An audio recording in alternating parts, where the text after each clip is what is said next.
Hi, this is Darren from Primal Gym, part 2 of our recovery series, our 3-part recovery series. Last time we talked about nutrition and lifestyle changes, making a few alterations there to assist recovery. Today we're going to talk about the exercise. Exercise part of recovery is quite simple.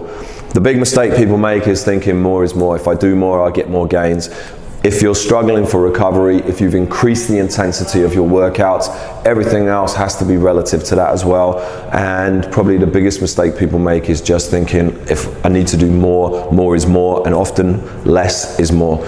If you're increasing the intensity of your workouts, you've got to factor in rest time. If you don't put in adequate rest time, downtime, then basically you're just breaking down muscle, you're making the body go catabolic, everything breaking down, and not giving it a chance to repair and build up again. It's in the repair stage that we improve, not in the breaking down stage. So if you start to struggle in your workouts, first thing is look at your workouts throughout the week, throughout the month, and think, am I putting in enough rest time in this? I think often we get a little bit afraid of rest. We think if I'm resting, if I'm not training, then I'm making excuses, I'm not doing all that I can do. Even the toughest trainers in the world, they factor in absolutely their rest time. They make sure that they're getting their 8 hours sleep.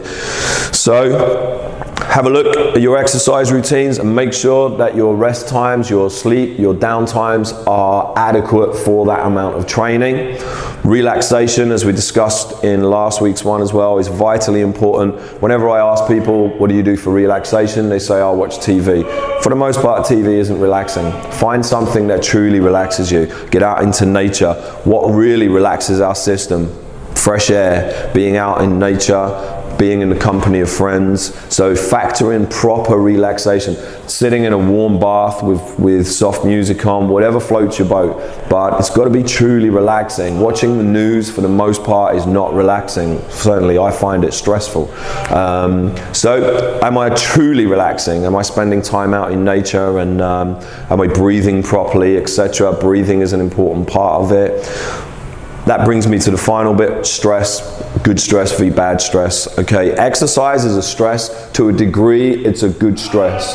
But if you just increase your exercise routine and the intensity has got more, and that happens to coincide with a bunch of new stresses from perhaps work, relationships, whatever that might be, you just found yourself, the kids are off school and you've got kids running around the house, you've got to look at your external stresses and say, relative to my training, am I taking on too much stress? Because if you break down your body through increased training, and then you have a load of other stresses piled on top of that as well, you're actually just going to make things worse.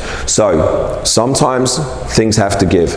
If you have taken on a new training routine, you've increased that stress, but at the same time we've taken on a load of new stresses from somewhere else, then you've got to dial back the training somewhat to account for that, or you've got to address those other external stressors. So look at exercise in the same light as the rest of the stresses in your life. How does it fit into those stresses, and make accommodations for those. If the life stress goes up, exercise stress sometimes needs to come down a little bit. Okay, in part 3 we're going to talk about supplementation and how that can assist. Until then, see you then.